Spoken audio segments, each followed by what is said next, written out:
a special edition of First and 12. The expanded college football playoffs. What Big 12 teams have the best shot? Can both Utah and BYU make it? And who goes on to win it all? Our hosts are Mitch Harper and Alex Kirry on KSL News Radio and the KSL Sports Zone. Good morning, everyone. Welcome on into First and 12 here on the KSL Sports Zone and KSL News Radio. Probably not hearing us actually on KSL News Radio this week because of General Conference. So it's KSL Sports Zone, and if you miss any part of the show, you can listen to us on podcast as well. Mitch Harper, Alex Kirry with you.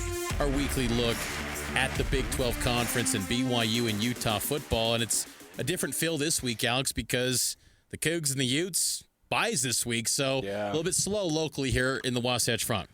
Look, we need the break, Mitch. Come on.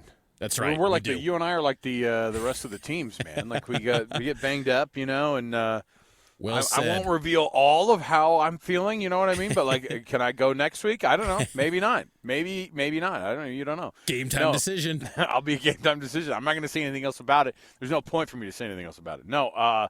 It is.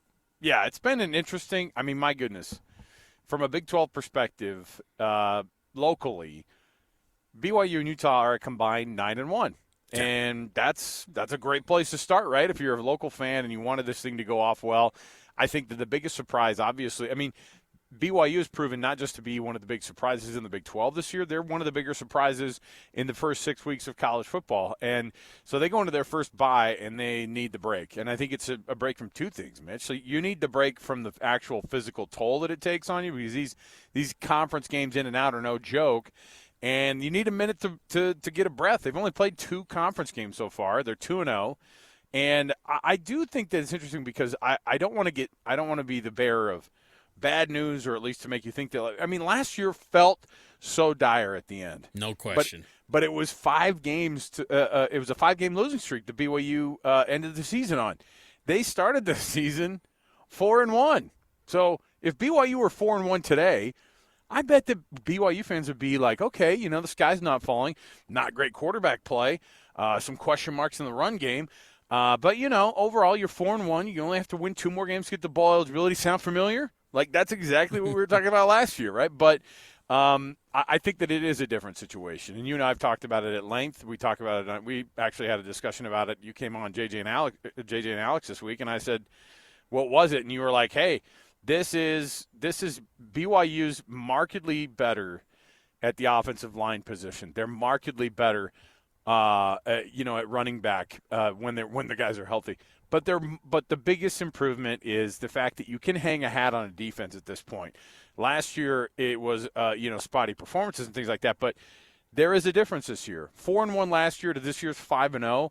It feels very different. And regardless of how, fans might feel about Jake Retzlaff's play, which has been up and down, you can't argue with the fact that he's 5-0. And in Utah's case, in a weird way, the sky's falling at 4-1. I'm trying to figure out, obviously, a lot of that has to do with the health of Cam Rising. And I think when you go into the bye week with a bad loss to Arizona, that leaves a bad taste in your mouth. If they would have lost that game 2 weeks ago, if they would have, at Oklahoma State or something like that, and if they would have, and then they win the game against Arizona at home, you feel probably a little bit better. So it's just, fans are up and down. We're up and down as media guys talking about it too, because it's so black and white sometimes for us. We just go, no, it's going well, it's going amazing, it's going terribly. There's nothing really that far in between, and so overall, I think both teams are doing really, really well considering, and I even think that's the case for Utah, who are 4-1 despite the fact that Cam Rising, their $1 million man,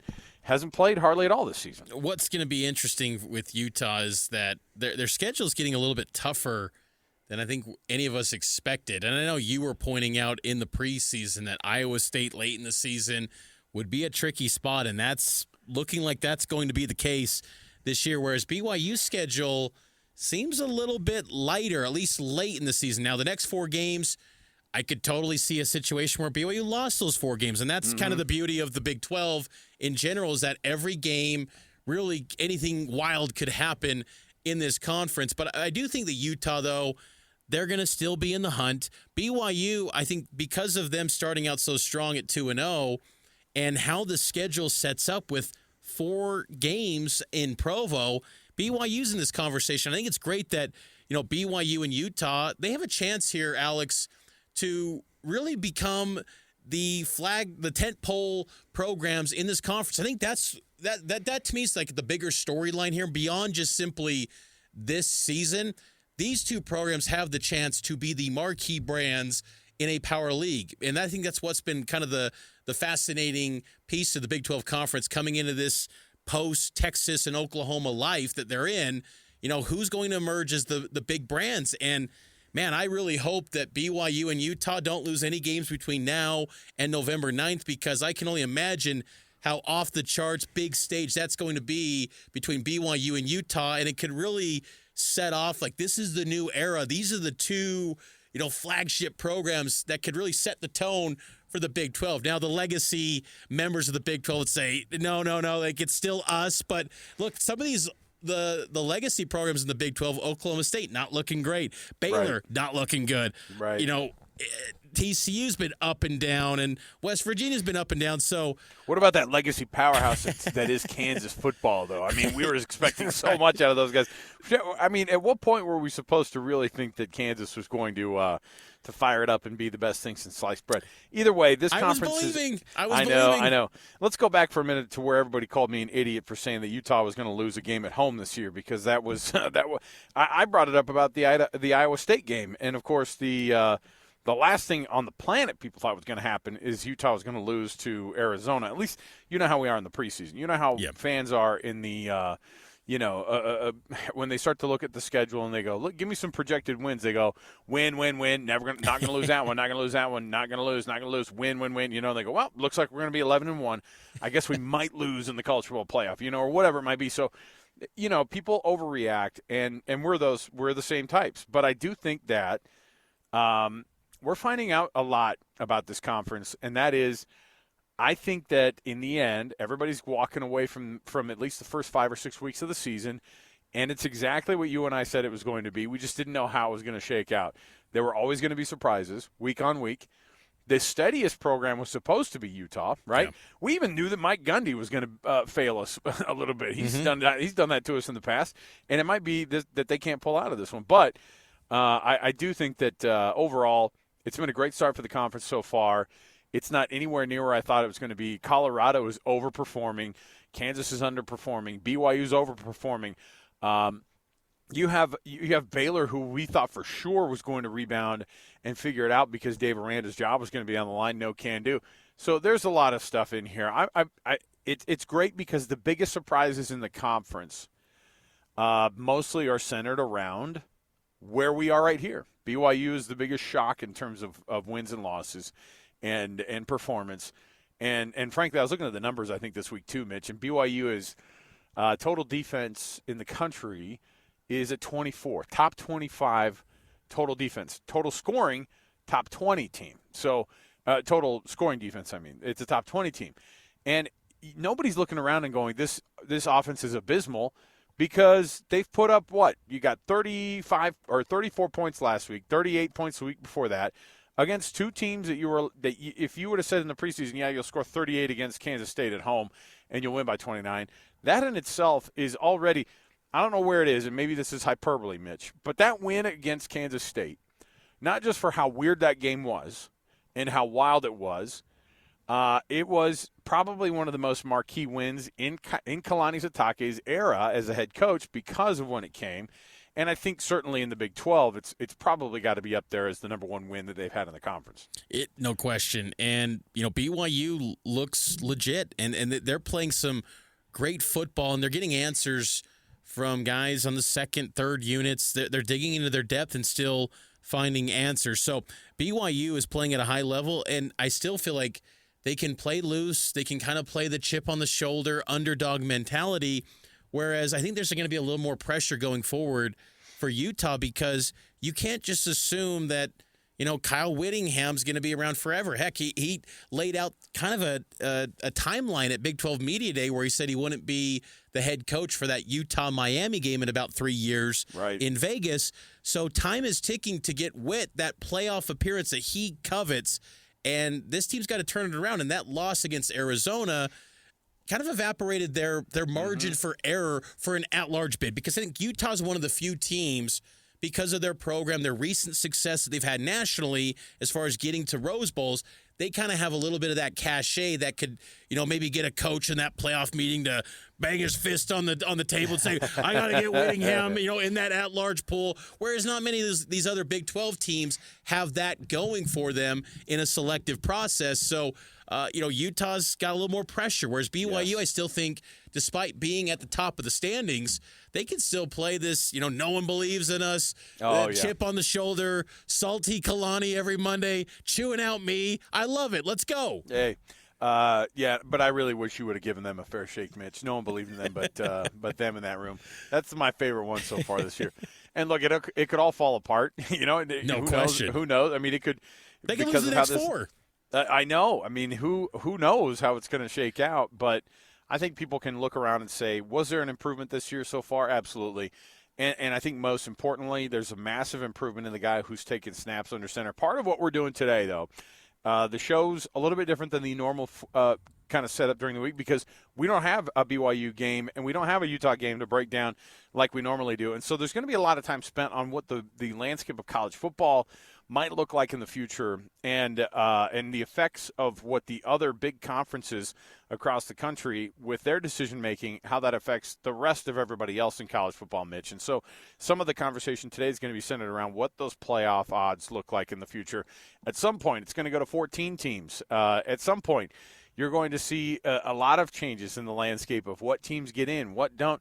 At this point, we don't even know exactly what these conferences are going to look like. I'm looking at you, Mountain West and Pac-12.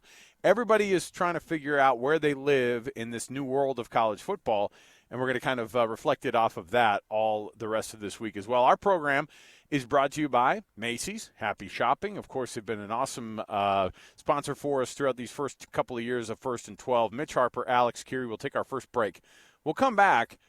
With the week that was for Kyle Whittingham, we'll jump into some sound of what he said this week, including, of course, the comments that he made about Cam Rising, and he feels like Cam Rising is getting not a very fair shake. But everybody has something to say about Utah's most coveted man under center, who's only played 3.5 quarters this year. It's 1st and 12. More to go right around the corner. 97.5 the KSL Sports Zone. Read all the stories about BYU sports no one else has heard. Go to KSLSports.com for exclusive columns by BYU insider Mitch Harper. That's KSLSports.com. Welcome back, everybody. It's another edition of 1st and 12 right here on the KSL Sports Zone this week. Of course, on 97.5, the KSL Sports Zone. Alex Kirry, Mitch Harper. Normally, we're also on KSL News Radio, but because it's a General Conference weekend, just playing over on the KSL Sports Zone. But you can always download the podcast wherever podcasts are found.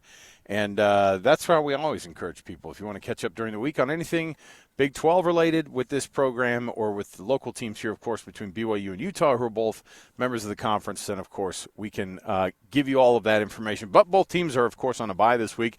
We're focusing a lot on the big picture here, Mitch, this week about what these two teams are going to look like in the future.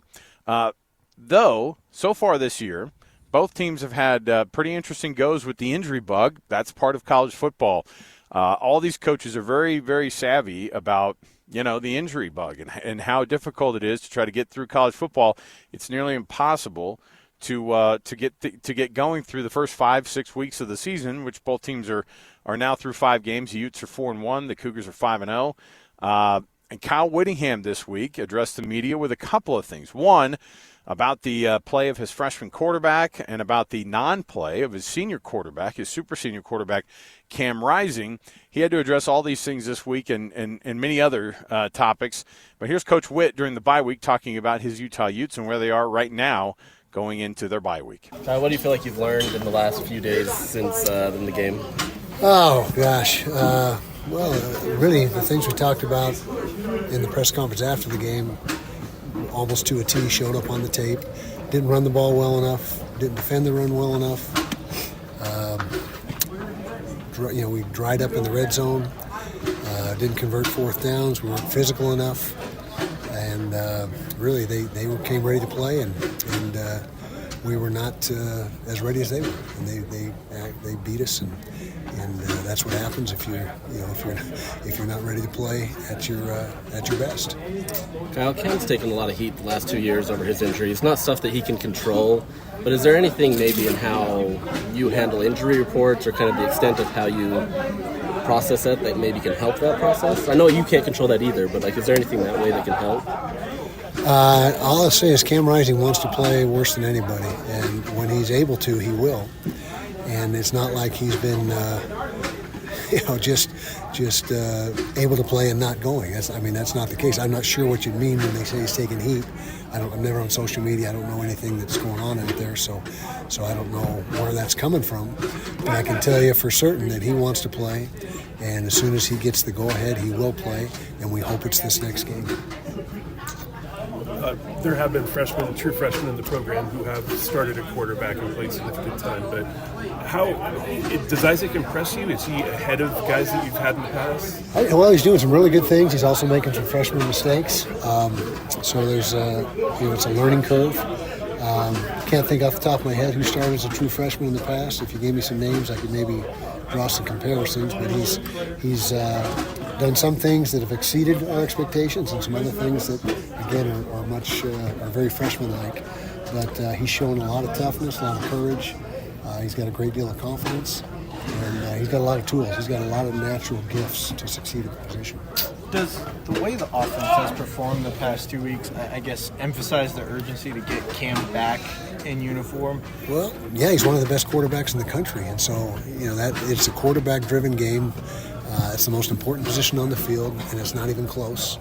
And so if you got an elite quarterback like Cam Rising, yeah, that definitely helps to get him back on the field. It'll give us a big boost. Kyle, you talked about red zone obviously needing to be the big focal point. Yes. Where do you attack that? Well, we know exactly what needs to happen. We got to be better schematically, put our kids in better position to succeed. We got to tweak some things in practice, the way we're going about it, and so we've got it all mapped out. I'm not going to say anything. Arizona State, we're not going to tell them what we're going to do or how we're going to do it, but we've definitely identified problems, and we know that we can get a lot better in that area. How do you balance using this week? What are the most crushing issues that you need to fix before Arizona State? Well, coming off the last game, physicality at the line of scrimmage. Like I said, we got outrushed 2-1 essentially, and that can't happen. I mean, that's exactly how we beat up on people. And so it was disappointing to see that happen. We also got to tackle better. We went some live tackling today in practice because we didn't tackle well enough. Arizona's backs did a great job. They're physical, they're fast, but things that we can correct, and we're working on them, and we expect to be much better next week, obviously.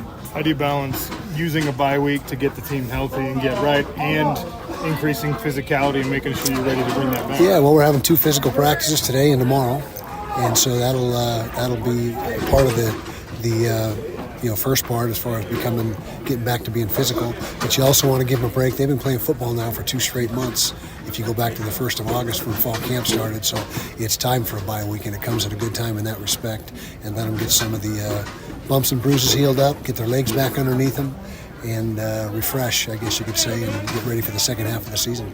How do you balance getting the ball to your star players while maintaining balance and keeping others involved in the offense? Well, you try the best you can. There's only one ball, though, and if you got playmakers and you don't get them the ball, then everyone says, why aren't you getting the ball to the playmakers? And when you do, you say, why aren't you involving everybody? I mean, it's kind of a catch-22 in a way, but bottom line is you got 3, 4, 5 playmakers on the team that are above the rest, and you try to get the ball in their hands as much as you can. That's what football's all about, is getting the ball in the hands of the playmakers and matchups and taking advantage of those matchups. Someone like Damian Alford, you guys brought in from the portal in the offseason. What does he need to do to get on the field for you guys? Yeah, he's still struggling a little bit with assimilating the offense and getting all his assignments down. He does have a redshirt year. That may play into now as we go through deeper into the season, and so we'll see. We still believe in him. He's got a good skill set, but just got to make less mistakes. And that was head coach Kyle Whittingham for the Utah Utes, 4-1, 1-1 in Big 12 play, and I can only imagine the death stares that Kyle Whittingham gave to some of those reporters for those questions. And look, it's It's tough. Utah fans right now are not happy. It's getting to the point where people are going to NIL events and they're sizing up the fingers and like, oh, he's signing this football. This is a big. He's got these. It's not just a cut, and he's wearing a Darth Vader glove. I don't know what's going on here. Yeah. It's getting to be a little too much. I would love it if Whittingham just said, you know what, folks, like. It's going to be maybe one more game or two more games, and then just move on and then go with Isaac Wilson. But Cam Rising is critical for this team, and I'm kind of surprised, Alex, that honestly Cam still holds as much impact on this team as they did last year. Because I really thought that they got so used to life without Cam that they'll be better equipped this year with a better quarterback unit because Isaac Wilson's better than the pig farmer a year ago, Bryson Barnes, and they got good depth at quarterbacks. I just thought they were going to be better equipped to handle an absence of Cam, but maybe it was just too early for a freshman. But I still think Isaac Wilson's going to turn it around, and he's going to get on a great streak here if he has to start games. I just think this coming out of this bye week is going to be interesting because it does feel like fans are kind of at that point where, Cam, you better play, and if not, are we going to see a USC situation where it's like, oh, well, he's not playing for an extended period? It's hard to gauge because there's just no transparency with the injury, and we're all just wondering, when is he going to be back? Yeah, and that's all it is at this point. When we don't get the transparency, then we start guessing, right? And that's why, Coach Whittingham, RIP to that reporter. At least with the death stares, he probably doesn't exist anymore to Kyle Whittingham. But at the same time, like, the question is fine because people are wondering what's going on here. Like, and what's crazy to me is it's not just Cam Rising affecting the offense. I mean, they have so many dadgum, talented guys on that offense. I mean, so many. And we get to chat with one every week on our show with Mekhi Bernard. That guy's phenomenal. And I think that he can continue to be phenomenal, and he's really good, and they need to lean on him. But, the defense is still a pretty darn good defense, too. Like, don't get me wrong. On a national scale, they're still only giving up 15 points a game. They're still, one of the better teams. But I'll tell you, they got outplayed the other night at their own place on defense. What does that have to do with Cam Rising? Does he really have that much of an effect on what's going on inside the huddle for those Utes? You know what I mean? That seems so weird to me that everyone goes, him being out. I get your offense is trying to find some leadership, but they're not lacking it in the huddle. They have so many guys who know what they're doing. They have so many dudes who can actually play and who are more talented at those positions than we've seen a lot of guys for Utah in the past. But for some reason it does. It affects the entire team. But I'm hoping that defense can stay more steady over these next few games because Arizona is going to be the least of your concerns when you start running up against teams on their turf. Oh, yeah. Even like your UCFs that looked like garbage this weekend, but week to week they could show up and be a giant killer down there in Orlando. And I'm looking at their schedule and I'm going, geez, I guess they got everybody at home the rest of the way. But yeah, I mean it's going to be a slog for everybody.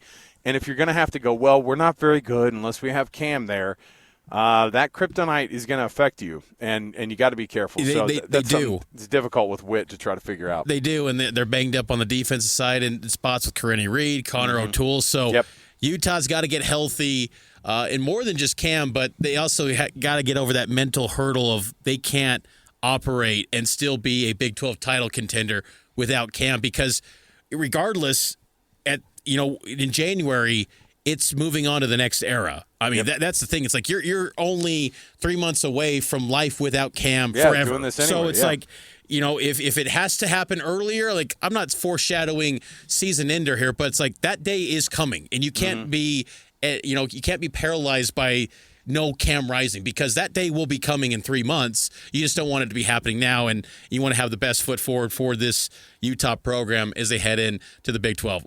Get in the heart of the Big 12 play. This show, First and 12, brought to you by Macy's Grocery Store. Get the freshest fruits and vegetables from local farms and your favorite local brands. Macy's, happy shopping. We're taking a break. More of First and 12 here on the KSL Sports Zone. Mitch Harper, Alex Kirry with you on this Sunday morning. Hope all of you are having a great day this weekend. We'll talk to you more here coming up on the other side. More Big 12 football talk next. A special edition of First and 12. The expanded college football playoffs. What Big 12 teams have the best shot? Can both Utah and BYU make it? And who goes on to win it all? Our hosts are Mitch Harper and Alex Kirry on KSL News Radio and the KSL Sports Zone. Welcome back in First and 12. Mitch Harper, Alex Kirry with you. Your weekly look at Big 12 football in the 16-team era of the conference, and along with a 16-team Big 12, it's also a new era for the college football playoff. And I think, Alex, this just injects so much energy into this Big 12 conference, knowing that you win this league, you're going to be playing for a chance to compete for a national title. And this 12-team playoff era, man, it creates some opportunities for programs that have never been in this spotlight. I mean, my heavens, UTEP got an invite to the Mountain West this week. Gonzaga's a member of the Pac-12. Yeah, these are realities that we talk about this week. These are things that happened this week. My favorite is that the Pac-12, middle of the week this week, maybe it was Thursday or so, Wednesday or Thursday, said, we're not going to talk expansion at this time anymore. I'm like, because you guys have just like you're like that they look like somebody who's just been like absolutely run theyrough a car wash. Like they're like, yeah, we don't really want to talk about expansion anymore. Well, you know why? Because you added your 8th team with Utah State, and then you added Gonzaga in basketball, and right now you don't have to do anything. Right? They're going to reassess and see where the money is, but that's one aspect of it. The college football playoff itself is going to change tremendously, and for the future of it, fine. There's a lot that we can get into and what that's going to look like. The possibility of a super league that we've talked about for years, that seems to be closer and closer along the horizon.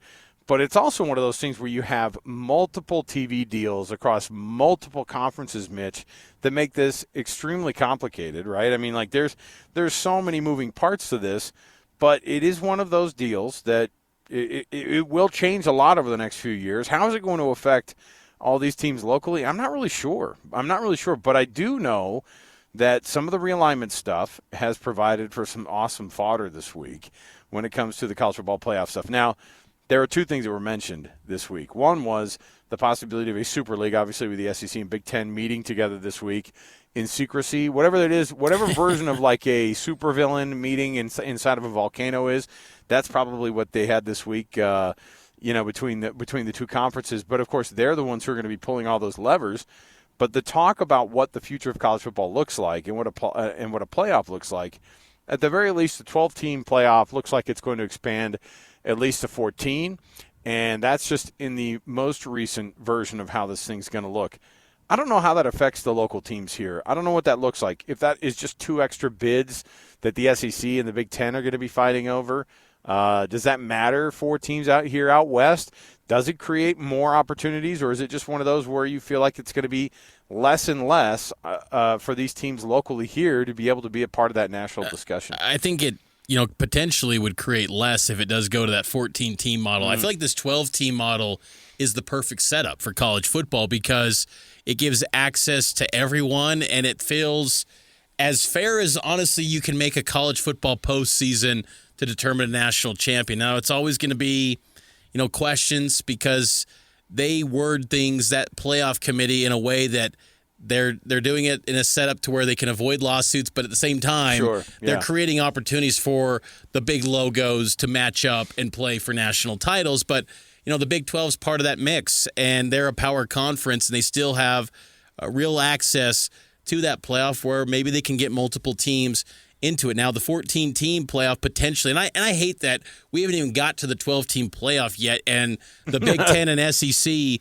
are already kicking the tires on ideas of a 14-team playoff. Personally, I would love it if, the Big Ten and SEC just break away, and then, Big 12 and all the ACC, Big East in basketball, and the other conferences say, you're not part of the men's and women's basketball tournament. Like, you can go put together your own basketball tournament. You're going to have no access to the NCAA March Madness. So, two can play that game, Big Ten and SEC. And honestly, I think if you want to talk about conferences that have more strength between all of them, it's probably the Big Ten because they've got a national footprint, just like the Big 12. The SEC, if you want to really want to go national, having a regional conference, and I know they've expanded quite a bit, to 16, but still, it's very regional. I don't know if that would have as much pull on people out west to watch an Alabama-Georgia game like they did last week, where it was a massive TV rating. But still, I don't think people out west would care if they don't have a connection and a link to college football. I think this year we're seeing insane TV ratings because everything kind of impacts everyone. And we're all kind of enamored to see this new era and these new logos going up against each other. Long term, though, that would wear off, and your regionalized conference would not have as much pull nationally. That's just my opinion. I think the Big Ten's in a better position. And honestly, the Big 12, by going national, if we continue to move in this direction of, making college football a national sport, which it already is, but, Big 12's in a good position in that regard too. But I fear the idea of the Big Ten and SEC just getting 4 automatic bids regardless. Like, that's just not right, because you've got a bigger booster pool and some bigger TV ratings. That means you're going to get guaranteed bids. Are you kidding me? That's insane. I hate that concept. Whether or not they're guaranteed bids or not, I've got some real sad news for you, because the reality is even this 12-team playoff, the very first one, could get absolutely ruined by these two conferences being too powerful. Because I get it, they have a little bit more, it's supposed to be a good mix across the board when it comes to the College Football Playoff Committee that meets at the Gaylord Hotel in Grapevine, Texas in it's December. It's always right? the Gaylord. Yeah. It always is. So when they're sitting around that conference table, and then they've had a few or whatever, and then they finally go, okay, first order of business, how many of these SEC schools and Big Ten schools can we get in here? I don't know if that's really how it goes, but let me just paint an awful picture that JJ and I did on our show this week, and that is because we were like, okay, what's the reality? Okay, probably the SEC getting 4 and the Big Ten getting 4, just as a baseline, because after that you have the ACC, the Big 12, the G5, and who else? And then a Notre Dame possibility, right? Those are the only things that are outside of those. So those are the 4 that are the only ones that you know for sure you can't get. Well, right now the Big Ten doesn't look super powerful in my mind, because I don't know. I actually don't know how good Ohio State is. Everybody's crowning them, but I don't know. I agree. I'm all sorts of looking around going, is everybody else wondering why everybody's just putting Ohio State in the national championship game, and yet we're not really talking about them on a weekly basis, except for, it looks like they won. Oregon, I don't know why everyone's going, and then Oregon probably too, right? And maybe even and at the beginning of the year, everybody's drooling about USC, and then they lose, and then you're kind of like, well, maybe we'll see at the end of the season. Maybe you'll still be there. We'll give you every chance possible to get in. We built a scenario in our heads where, because the reality, Mitch, is this: which of these teams are you not going to let into the college football playoff from the SEC? Let me start. Texas, you just tell me, in or out? In. Alabama. In. Georgia. They're on the fence right now. Okay, right now, after they lose to one of the best teams, one of the craziest games I've ever seen. They're that team, though, that'll be 8-4, and they still might get in. Well, not even 8-4. Here's what's really going to happen. They're gonna beat the heck out of everybody. Now, the only really a great matchup is going to be Texas and Georgia. Who, here's what's going to happen. Georgia's going to win that game down in Austin. Mark my freaking words. They're going to win that game down in Austin, and then Texas and they are both going to be 1 losses, and their 1 loss is going to be to pretty darn good teams. They're going to go into this thing. It actually benefits you in the SEC to not go to the SEC championship game, right? Yeah. It benefits you if you're not undefeated or something. If you go to the SEC championship game, you're probably even both going to get in there. And then there's going to be teams like, okay, how about Tennessee? In or out? I'd say in right now. Okay. Ole Miss has not been great so far. I mean, they have been great so far. In. No, but that's what I'm saying, okay? How about undefeated in the top 10, Mizzou? No, they're out.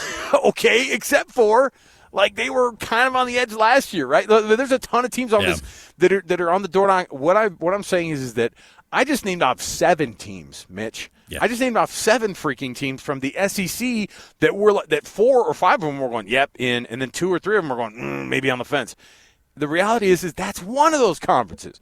And maybe the Big Ten sneaks in 2 bids, and then where's there room for anybody? And why on earth would any of those guys that are sitting at at conference table, and gals, sitting around that conference table, why would they be motivated at all to do anything else except for put all the biggest names that get all the big TV money already to the table? Because everybody wants to see a Tennessee, Georgia. They want to see a Ohio State, Texas. They want to see all those different things. No one's talking about give me Utah and Tennessee. You know what I mean? Like, I want to see that, though. We do. Yeah. Of course we do. I want to see Kansas State versus Mizzou. And it is freaking deserved. But you know what? When they have those conversations, they'll say it doesn't play into it, but it absolutely does. It absolutely does. And it's a bummer. But that's, you know as well as I do, that this is exactly the way that this works. And you look at how the playoff, they always try to act like they're this, upstanding operation. They hire their new, director of the playoff. He's a Air Force lieutenant general. Yeah. And it's like, what does that have to do with anything? Oh, nothing. This just means he's a moral compass. Like, no, at the end of the day, you're still going to go with the dollars and the money. And I do think we got to get to a point with the playoff where it is divided by television networks. And I know that ESPN's got a new deal, but you can't tell me that ESPN doesn't have influence and that they're going to want more SEC teams in the playoff. Like, I just look, that might be conspiracy theory mode, but it just feels like that television has so much power in college football. Over the last 40 years, no other entity has had a bigger impact on this sport than television networks, and ESPN is the biggest Goliath still when it comes to college football. And I hope that the Big 12, they've got to elevate the product on the field, because as much as fun as it is for us to talk about the wild, crazy outcomes in this league, they've got to have some teams consistently emerge as these teams that, no matter what, you got to put them near the top. They're going to be in the mix. Come November, they're going to be in the hunt. Like, no one fits that billing yet in this league. And, I hope that happens in short order, because I hate the thought of being in a 14-team, 16-team playoff where it's just automatic bids given to the SEC and Big Ten, and they're taking up 75% of the bids. And then we're looking at a group of 8, where it's the group of 6 leagues and then the ACC and Big 12 trying to, occupy a handful of bids. Let's take a break. We'll come back. We'll chat a little bit more about this, and I've actually got a fun little, the predictors, these widgets. You get on ESPN, you can see if your team could be a part of this or not. It's fun to look at. So we'll take a break. We'll come back. We got more to go here. It is 1st and 12, brought to you by Macy's. Happy shopping. It's a bye week. We've got tons to talk about when it comes to the college football playoff and what that future looks like for both of the teams here locally and the Big 12. So stay here, 97.5 the KSL Sports Zone. JJ and Alex are deep in Utah strategy and reaction. What the Utes did right and what they need to do better. JJ and Alex, Monday from 3 to 6 on the KSL Sports Zone. All right, everybody, welcome back. 1st and 12 right here on the KSL Sports Zone. Happy Sunday to you. Normally we're on KSL News Radio as well. This weekend, of course, the General Conference. We are just hanging out on the KSL Sports Zone, which is fine because that's where you can find me every afternoon with JJ and Alex during the week. And then Mitch Harper, of course, our BYU insider for KSLSports.com. You can hear him on Cougar Sports Saturday. And also, what do you do on a bye week for Cougar Nation, Mitch? You guys still going to take some aggressive phone calls? Or are people going to be like reasonable this week? Is that what's going to happen? I expect some reasonable phone calls. There's still a pocket of the fan base that wants Gary in at quarterback, and we'll field those calls if needed. But we'll look ahead to Arizona and get a look at the Wildcats and kind of also recap what's been taking place over the bye week as well. So it is funny because both BYU and Utah this next week, Utah goes to Tempe to take on Arizona State, and BYU goes to Arizona. And it's a whole new season now. And it's weird, too, because the world of college football has given us, or in the Big 12 has given us 2 bye weeks this year. I don't even know what to do with ourselves. We're over here. We got to do 2 shows this year where we have to talk about other people more at length than we do about BYU and Utah, although we have jammed quite a bit of BYU and Utah into this, including this portion of the show, Mitch. I found a very, very fun playoff predictor widget that ESPN put together. Okay?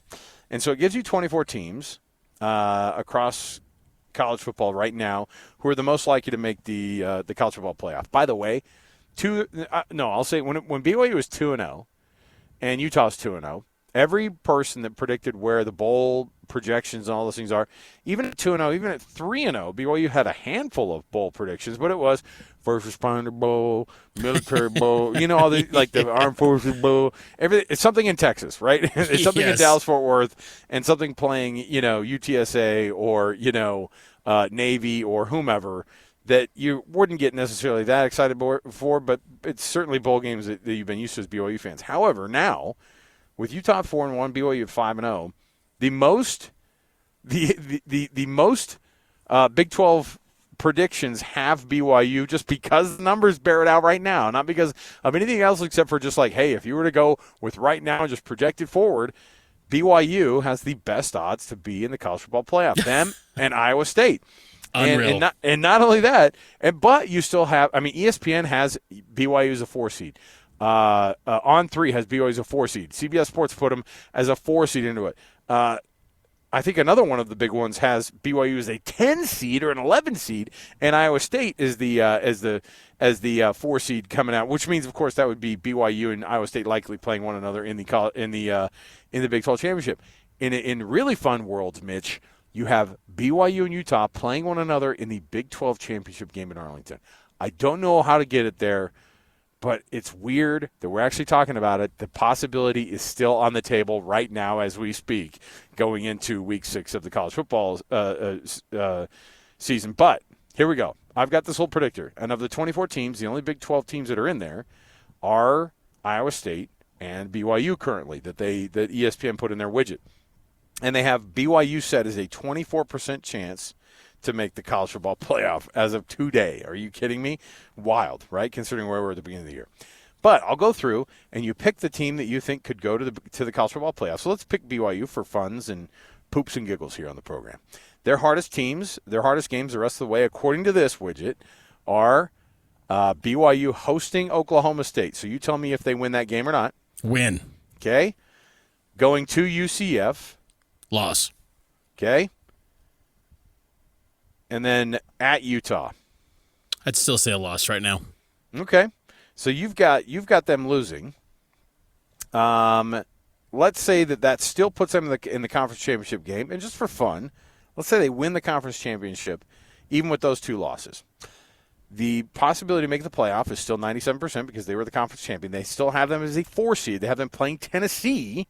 Wow. In the quarterfinal.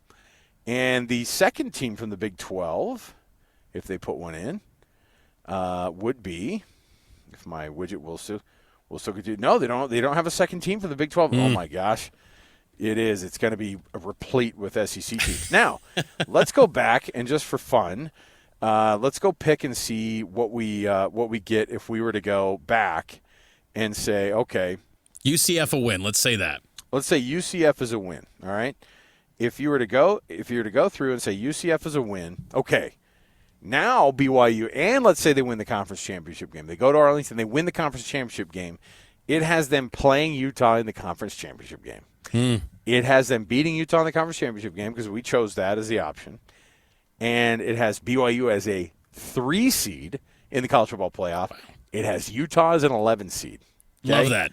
It is phenomenal. And then, but based on that, you could have BYU and Utah play in the regular season, play in the Big 12 title, and then potentially play in the playoff. Listen, they're already trying. I already read an article this year where they're like, is this the first time of 3 meetings between Georgia and Alabama? I already had to eat that breakfast this week, and so I'm all for it. What I'm saying is, and these are all. I'm not. People are going to take this as Alex Kirry said over on the KSL Sports Zone that he thinks BYU and Utah are going to play one another in the conference championship and then they'll also be in the college football playoff. I'm not saying that. The possibility of that happening is still pretty darn low, but it is on the table as of Week 6 of college football. Yeah. That's where we're at right now because both teams are getting the job done. Even with Utah with their loss against Arizona, they could absolutely wake up and the rest of the way. And BYU, I don't see them going undefeated. I still see a couple of losses on the horizon there. But your uncle, who will predict that BYU wins all those games, the predictor will put BYU as the national champion if you go through and say they're going to be 12-0 going into the Big 12 championship game. So there it is, Mitch. There's just where we're at right now with college football. The predictors are actually making it to where our 2 local teams, could be the very, very top of the college football playoff conversation at the end of the season. I love that, and that's why I just hope that the powers that be in college football, I hope this playoff is an incredible spectacle, and they just realize, you know what, let's just go with this 12-team deal for a little bit. Yep. Let this thing bake for a bit until about 2030 when all the media rights contracts go up again. Just let this thing simmer, because I feel like this is going to be a really good setup. Hopefully the Big 12's got multiple teams, but because that scenario of, be Big 12 champ and then a Big 12 at-large, that's awesome. And that's what this league needs going into after this season. We're taking a break. On the other side, we'll get to more in-depth conversation about BYU and Utah, where they sit at the bye week, and they look ahead to the second half of the season. Mitch Harper, Alex Kirry with you. It's 1st and 12 here on the KSL Sports Zone.